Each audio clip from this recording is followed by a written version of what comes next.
donc raisonnable de ne pas suivre cette explication. Atsi, toute chose divisée en moitié se trouve du côté de Malkout par l'aspect de la diminution de la lune, et il existe le demi-yin qui correspond à Tiferet car elle fait la moyenne entre les deux et que sont Bina et Malkout, par le secret de Evoé. De même, le demi-cycle c'est également Tiferet, et le sens en est que le cycle vaut 20 jours acarion sous sa forme développée à une valeur numérique de 20, et il les divise en deux, 10 en haut et 10 en bas, et le veau se trouve au milieu par le secret du Aleph, comme nous l'avons mentionné en de nombreux endroits. Tout cela a été expliqué dans le Reya Memna, et nous l'avons étudié dans la section sur 10 et non 9 avec une ample explication. De plus, il existe la demi-coudée, et c'est le yod qui se trouve dans Malkout, et la mesure du veau est égale à 2 yod, comme nous l'avons expliqué dans les sections précédentes, et nous l'avons détaillé à propos d'Ama. Etsim, il est expliqué dans les Tikkunim qu'Etsim se trouve du côté de Yesod car elle est appelée arc, comme nous l'expliquerons en son temps avec l'aide de Dieu. Et Etsim ce sont les trois veaux qui se réfèrent à Yesod Veïssa, Veïavo et Veïet, et ces trois veaux sont les trois patriarches. Et si nous parlons de leurs trois branches, c'est-à-dire Nezza, Od et Yesod, ce sont les flèches que l'arc lance face à Malkout, et c'est le secret du fait qu'elle reçoit les bénédictions de la droite, de la gauche et du centre, et elle les prodigue à Malkout, et c'est le secret du bas qui lance comme un arc, par le secret de l'accouplement avec l'un de ces trois aspects qui correspond à son union avec son époux, par le secret des trois fêtes que sont Pesa, Shavuot et Sukkot, c'est-à-dire Ezed, Gebura et Tiferet comme cela est connu. Hatzotzrot Kosef, le Rashbi, qu'il repose en paix, a expliqué dans le Reyam Nemna que Nezza et Od sont appelées ainsi lorsqu'elles reçoivent du côté de Ezed car c'est de là que sort l'argent. Et elles sont appelées trompettes par le secret des sonneries qui se trouvent dans Ezed et Gebura. Et ce sont leurs branches car ce qu'ont fait les pères, les fils le feront. Hatzrot Yahvé, il est expliqué dans le Zohar sur la paracha Veillei que les chambres extérieures que sont les 7 jours de l'édifice sont appelées cours de l'Éternel, et le sens en est que tout comme la cour est l'entrée d'une maison alors que la maison est dissimulée vis-à-vis de la cour, de même les jours de l'édifice sont révélés et sont la porte d'entrée vers les 3 séphirotes supérieures qui sont dissimulées de tous. Ok, Rabbi Moshe a expliqué cela de 2 façons. La première c'est vis-à-vis de Teiferet, et il a dit que c'est l'expression de la grandeur. Mais cela ne constitue pas le principe de la chose. Et la seconde explication concerne ce que tous les commentateurs ont admis, c'est-à-dire que c'est Yesod qui est appelé Ok, et l'explication en est qu'elle définit toutes les choses qui apparaissent avec une limite, et elle leur donne une loi. Et la loi de la chair se trouve là car c'est la mitzvah de la circoncision.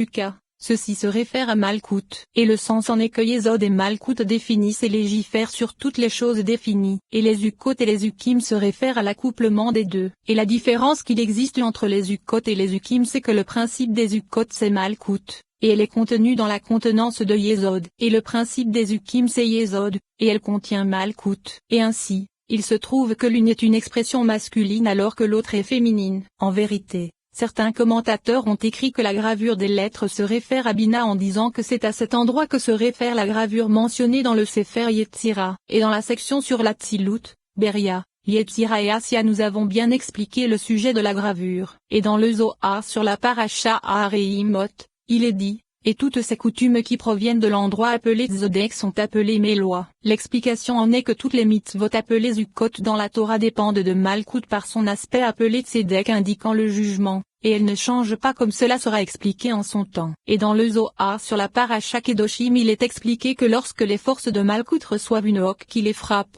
alors il est écrit, elle fournit la nourriture à sa maison et des rations à ses servantes. Ce sont ces forces qui supervisent les sujets du monde. Et il est dit ici qu'elles sont appelées lois des cieux car la loi qui leur est donnée par l'intermédiaire de Malkout est prodiguée à partir des cieux, c'est-à-dire de Tiferet. Et ce sont les lois des cieux. Ok, moins le Rashbi, qu'il repose en paix, a expliqué dans les Tikkunim à propos du verset rechercherais-tu es là au point de le trouver? Car la recherche c'est Malkout lorsqu'elle se trouve au-dessous de Tiferet et qu'elle est son marchepied. Et il semble que ceci signifie que c'est là que se trouve la recherche de Tiferet et sa révélation, car il n'y a personne qui puisse atteindre autre chose que Malkout. Et c'est, rechercherais-tu là, c'est-à-dire Tiferet. Rêve, Rabbi Moshe a expliqué qu'il s'agit de Gebura. Et il a dit que c'est pour cela que David, qu'il repose en paix, pensa à elle en disant, sauve mon âme du glaive. Et il me semble que le glaive dont parla David, c'est-à-dire le glaive des fils d'Ammon, ce sont les écorces. Et c'est pourquoi il a dit, sauve mon âme du glaive. Car si cela s'était référé à Géboura, il est déjà dit, par ta puissance, juge-moi. Et il est possible que ce soit à cela que le sage Rabbi Moshe pensait en disant qu'il s'agit d'un glaive à double tranchant, car il possède un tranchant intérieur et un autre extérieur. Et il me semble que l'intérieur est le côté de la sainteté et l'extérieur le côté du mal. Et dans le Zohar, il est expliqué que le glaive à double tranchant c'est le nom de 4 lettres lorsqu'il se trouve hors de son fourreau, c'est-à-dire d'Adonai, et alors, il juge, le Yod c'est le sommet du glaive, le Vo c'est le corps du glaive, et sont les 2 tranchants. Et nous avons déjà expliqué cela. Et ainsi, Malkout est assurément désigné par la notion de glaive, comme dans le glaive vengeur de l'alliance. Et le sens en est qu'elle traîne en justice à cause de ceux qui font usage de nudité car il la sépare de la compagnie de ses servantes. Il se trouve que le glaive se réfère à 3 endroits, à Géboura, à Malkout et aux écorces. Au Shek, il existe 3 sortes de ténèbres. Les premières se réfèrent à Keter, les secondes à Géboura, et les troisièmes aux écorces. Et nous avons expliqué toutes ces ténèbres dans la section sur les couleurs. Et il y en a qui ont appelé Malkout ténèbres mélangées. Et le sens en est qu'elle possède une lumière mais qu'elle est mélangée aux ténèbres. Et Rav Améga ont à expliquer dans le Sefer Eliud que Malkout est appelée ténèbres mélangées car toutes les forces ardentes se mélangent en elle et se changent en son sein. Et ainsi, cela signifie qu'elle est appelée ténèbres mélangées parce qu'elle obscurcit les couleurs de la lumière et les change afin que les inférieurs puissent la supporter. Shemal, nos maîtres de mémoire bénis ont expliqué qu'il s'agit des hayotes de feu qui parlent. De plus, ils ont dit que parfois elles se taisent et parfois elles parlent. Et Rabbi Moshe a expliqué que ce sont les 6 extrémités. Et parfois elles se taisent lorsqu'elles reçoivent le shofar d'en haut, et parfois elles parlent lorsqu'elles prodiguent. Et il est dit que le Shemal c'est Malkout par son aspect qui s'unit avec les 6 extrémités. Et le Shemal se réfère à Bina qui prodigue aux 6 extrémités. Et dans le Reya Memna, le Rashbi, qu'il repose en paix, a expliqué que le Shemal c'est Shemal, H pour Netza et Mal pour Od, et ce sont les hayotes de feu qui parlent, comme nous le savons, car elles sont les lèvres qui parlent dans les prophéties des prophètes, et grâce à cela, ce qui se trouve dans la Guémara est expliqué, c'est-à-dire que lorsque la parole sort de la bouche c'est Géboura qui se tait, et lorsqu'aucune parole ne sort de la bouche c'est Géboura qui parle, par le secret de la prophétie qui fut donnée aux prophètes, et c'est le sujet des 2 noms Yahvé à donner, et ce sont les Hayot et ce Torah, car elles ont 4 faces pour le nom Yahvé et 4 ailes pour le nom Adonai, et ce sont parfois des Hayot qui se taisent par le secret de l'accouplement et du secret, car en haut dans le nom Yahvé il n'y a aucune parole mais uniquement le silence puisque ce sont les clés intérieures, et ce résumé est le principe de la chose. En vérité, c'est dans le nom Adonai que se trouve la parole car il est révélé, et c'est là que l'on attribue l'explication et la compréhension des choses, et il s'agit des clés extérieures, et c'est pourquoi il se trouve qu'H se réfère à Netza, car c'est du côté de Netza donc à droite que se trouve le nom de 4 lettres, et c'est à Od, c'est-à-dire à la gauche, que se réfère à Adonai. C'est pourquoi c'est là que se trouve Mal qui est la parole, et c'est pourquoi il se trouve que Yod est appelée à Shemal car elle contient l'union de ces 2 noms. Et c'est ainsi que cela est expliqué dans les Tikkunim. La 3e vision c'est, comme la vision d'un feu avec un réceptacle tout autour, et c'est Tzadik le vivant éternel qui s'unit entre le Saint béni soit-il qui est Yahvé et la Shekinah qui est Adonai, et Tzadik et le Shemal qui contient ces 2 noms. Yadonné, et sa vision se fait par le prince des faces. Voici qu'il est expliqué que ce que vit Ézéchiel dans la vision d'un feu avec un réceptacle tout autour c'est Yésod, et le sens en est qu'elle est dite comme la vision d'un feu et ce Torah, car elle est le Shemal qui entoure la Shekinah afin de l'unir à Tiferet, et c'est pourquoi ce nom lui est associé. Et le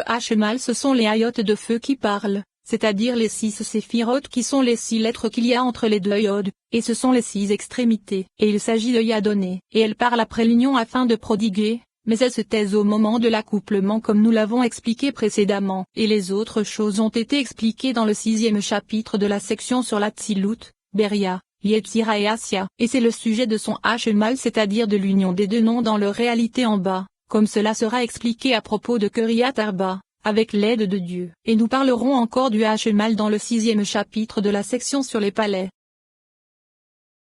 HUKM, il est expliqué dans les Tikkunim que ce sont les Hayot qui sont appelées HUKM, et il est possible qu'elles soient appelées ainsi car elles s'attachent l'une à l'autre à tel point qu'elles sont considérées comme une seule, le tout par le secret de l'accouplement comme nous l'avons expliqué dans la section sur l'essence et la gouvernance, ou bien il est possible que ce soit parce que ce sont les anneaux sur lesquels repose le temple, c'est-à-dire Yaquin et Boaz, et c'est une expression de soutien et de support, ou bien il est encore possible que ce soit vis-à-vis de Tiferet et Malkout qui s'unissent entre elles, comme nous l'avons expliqué dans la section sur l'essence et la gouvernance.